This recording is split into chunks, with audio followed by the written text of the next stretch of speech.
biso bandeko ya dynamique ya sortie ya crise bayeto kotambolaka na mokanda oyo mwana mboka Martin Fayulu Madidi aloba na biso ndenge nini awa touti na maponami ya mikakatano oyo elekaki na décembre 2018 maponami ya mabe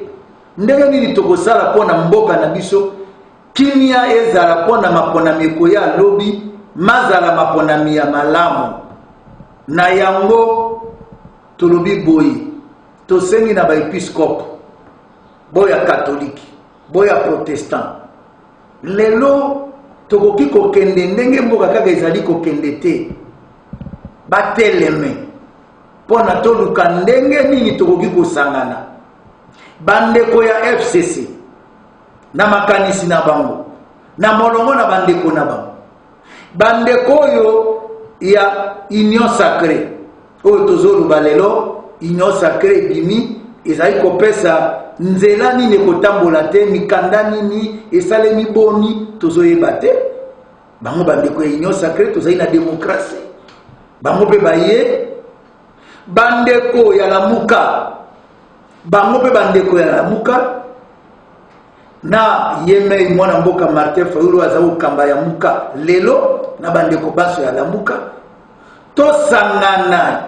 so tozali koloba dialogue inclusif elingi koloba nini elingi koloba ke tolongola moto te lelo totali so tozali na mwana mboka ba Valentin Mubake bana mboka nyonso bazala to sangana nde tozoloba inclusif mutu nyonso na kati oyo azali ya politique parce que biso tolobaka na disok tokoloba tokoya kosembola na mokanda oyo tokomi na ba président na ba paya ndenge ni tolobi banani po na biso tozotala il faut bazala na masolo wana société civile te mosala société civile ba lukande ni ba mozira biso moko daseni mais bango bazali te po na kokoto koto te po ezali eloko soki tosangani poso moko makambo esili pourquoi po ezali na makambo ya koloba tokosala boni po na réforme oyo toyokani biso baso oyo tokosala boni pe mboka ekei na ndenge tozali kokende te ezala lokola non il faut moto moko azala mokonzi ya munene ya makasi lokola dictateur imposé te ezali mboka démocratie po touti biso baso na ekole ya démocratie na yango tolobi boye mokonzi ya mboka président ya république Félix Tshisekedi Tshilombo alobi boye na mboka na biso tozali na couvre-feu ebanda na 21h ti na 5h du matin tolobi soko tamboli na ba 21h otali ndenge mituka mikangami oyoki na pasi embouteillage ya ndenge wana bongo na yebi na kutuna bango soki bavandi bazali komona pasi ya peuple wana te soki ozoleka okoni ndenge peuple akangami na pasi na makolo na 21h bolobi couvre feu pour malade comme si malade yango etambola kobe na 21h ti na 5h na yango tokamwe boye en dehors de tomonaki makambo etali ya prière mais yeme président de la république président Félix Tshisekedi asangisaki bato mokolo ya makambo union sacrée ba député ba collaborateur na ye soki totangi bato bakomaki ata kama mine c'est-à-dire au moins 400 bateaux au moment où na mikano balobi na biso bamono bato ata zomi te tala lelo tokoma kosala masoloka mokepo moyen bato baza ebele te oyo bato zomi basangana te mais ye moko asangisi au moins 400 personnes elingi koloba komi si mobeko etali bato mosusu mais ye moko moto asali mobeko etali ye te ya yambo yango wana ya mibale tomoni lelo na palais du peuple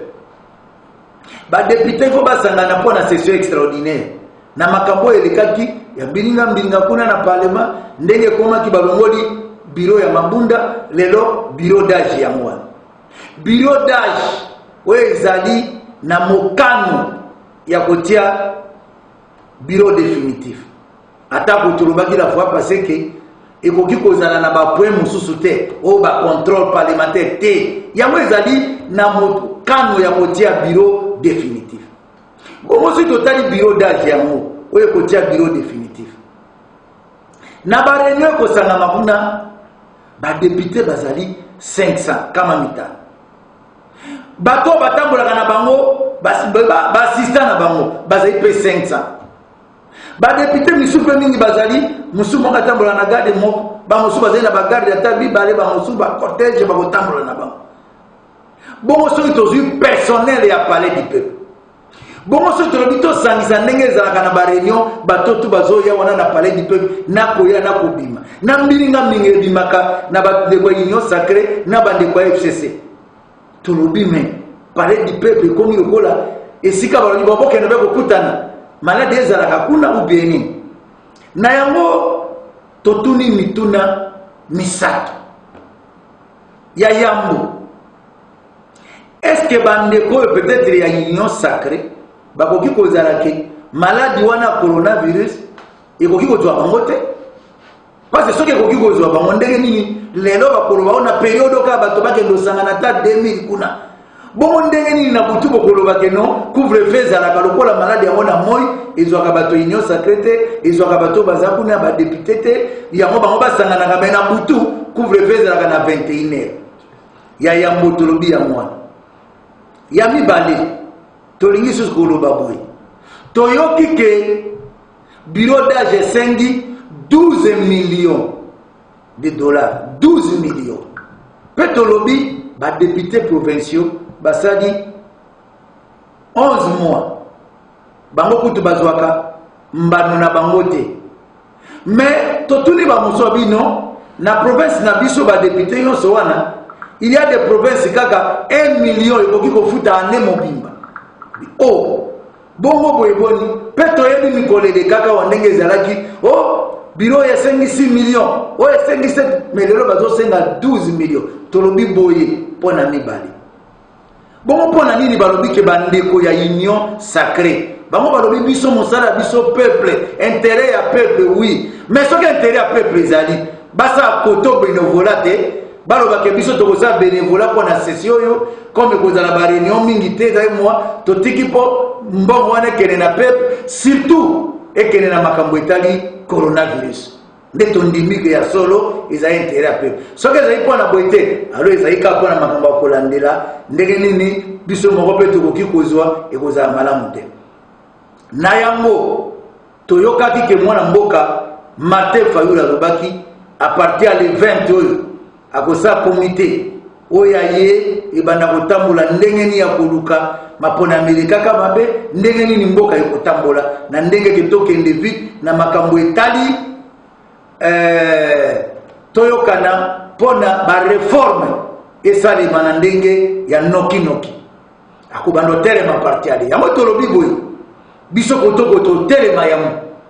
mobilisation de jeband disok ba force changement côté ma pona kolobake trop c'est trop ezaite ke mboka ya tongo na katovandi palais du peuple komaka union sacrée ba kokuta na FCC na mwana mboka Martin Fayulu on va commencer à se mobiliser pour na sikoyo ezala palais du peuple ezala na population na peuple to ba kotele ma pona toloba voie de sortie de crise oyo to lobby appel na dialogue oyo kozala ke bana mboka basangana ezala FCC ezala union sacrée ezala la muka banso tokutana pona koyeba ndenge nini tokoki kosangana pona mboka ekende liboso tosala ba réforme na kimia bongo mapona mikoza oyo koya ezala mapona mia soki ozwi te ezala te ke soki ozwi balongoli yo ozwi te batie kombo na yo te tala oyo tolingaki lelo toloba na bandeko boyo bazali kuna toyeba na mikano ndenge tolobi makambo ba couvre-feu ndenge tolobi makambo bato 10 ndenge tolobi makambo 12 millions oyo tozomona lelo ebima mbongo ebele au moment où population tozali na pasi coronavirus na makambo ndenge na ndenge na mobilisation oyo ke peuple